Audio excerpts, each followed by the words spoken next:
The untold story of mothers, gift children, and absent husbands. Indonesian and Filipino female migrant workers often return home with a gift. Children conceived or born abroad without husbands present, resulting from out-of-wedlock relationships or sexual assault during migration. These children face social stigma in their home communities because they are seen as violating cultural and religious norms related to premarital virginity and monogamy, which marks a moral failing on the mother's part. Families show complex social strategies to ensure these children's social belonging, including falsifying family histories and identity documents to protect them from discrimination. Extended families, especially grandmothers, play a crucial role in caring for these children when mothers migrate. In both Indonesia and the Philippines, female migrant workers predominantly leave behind their husbands or families to work abroad, often as domestic workers. This migration shifts traditional gender roles, with mothers as primary breadwinners and fathers or extended family members taking on caregiving roles at home. The migration experience also transforms motherhood and family dynamics, as migrant mothers use money and gifts sent home to maintain relationships and negotiate their identities as transnational mothers despite physical separation. These gifts and remittances help reconstruct motherhood and family roles beyond traditional expectations, challenging state and societal norms about family and gender. Thus, female migrant workers returning with gift children without husbands reflect broader social, cultural, and economic complexities of transnational migration, caregiving, and family redefinition in Indonesia and the Philippines. The phenomenon highlights the resilience and adaptability of migrant families in managing stigma and sustaining family bonds across borders. Migrant women in Indonesia and the Philippines handle social stigma around gift children, children born abroad out of wedlock or through sexual assault, through various complex family and social strategies aimed at securing these children's social belonging despite cultural and religious norms that stigmatize them. In Indonesia, families employ social ingenuity by manipulating and falsifying family histories and identity documents such as birth registrations and census forms to protect gift children from discrimination and exclusion in their home communities. This helps the children gain official recognition and social acceptance despite their stigmatized status. Extended families, especially grandmothers, play a crucial role in caring for these children, helping to integrate them into the family and community networks. Migrant mothers also use remittances and gifts sent from abroad as a way to negotiate their identities and maintain family bonds, countering perceptions of irresponsibility or moral failing. Sending money and gifts helps migrant women reconstruct their roles as good mothers and main economic providers, which challenges traditional gender norms and mitigates stigma by demonstrating care and responsibility despite physical absence. In the Philippines, similar dynamics occur where shame, haya, and stigma related to sexual deviance affect women returning with children born outside marriage. Women combat this stigma by reasserting their gendered identities and motherhood roles through emotional and material support to their children and families, aiming to restore social acceptance.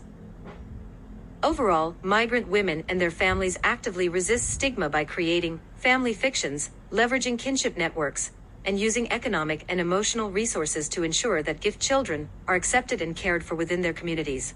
Female domestic helpers and nannies from Indonesia and the Philippines working in Gulf countries, Saudi Arabia, UAE, Kuwait, Qatar, Bahrain, Oman, who become pregnant or return home pregnant face complex and difficult situations shaped by their vulnerable labor conditions and strict social norms.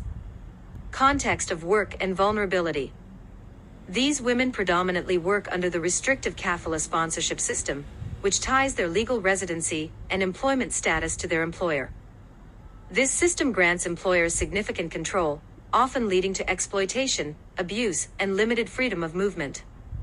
Many female domestic workers live in their employer's household, work long hours with few rest days, and face risks of physical and sexual abuse. Such abuses contribute to some women becoming pregnant during their employment abroad.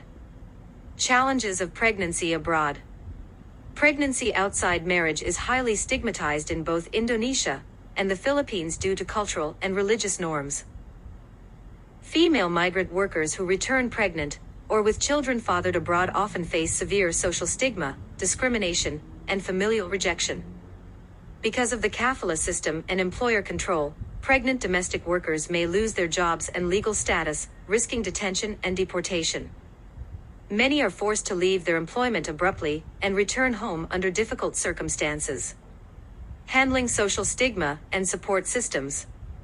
Upon return, women and their families often employ strategies to manage stigma, such as concealing the child's paternity, falsifying documents, or relying on extended family support to care for the child. Remittances and gifts sent while working abroad are used to maintain family ties and assert the woman's role as a provider despite the challenges faced. Some women receive support from migrant worker organizations and advocacy groups that provide legal aid, counseling, and reintegration assistance. Government and policy responses.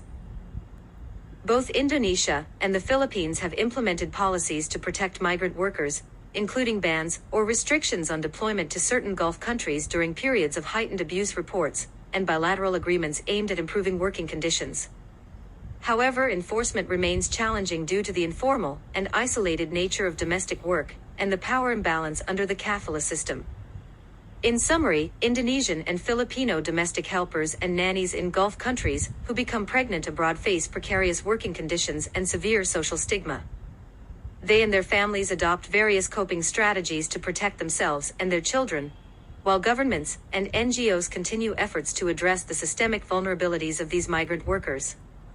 Children of migrant workers, including those born to Indonesian and Filipino domestic helpers or nannies abroad, often face significant challenges when they return or live in their parents' home countries. What usually happens to these children, and they often grow up in complex family situations, sometimes with limited parental contact due to migration. Many face barriers to full social inclusion and equal access to services, especially if they lack legal identity documents.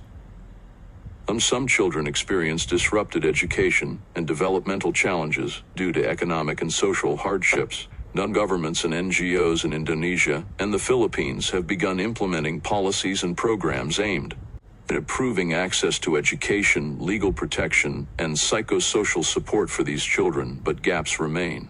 In summary, children of migrant domestic helpers and other migrant workers frequently confront educational, social, emotional, and economic challenges that require targeted policy interventions and community support to ensure their well-being and inclusion.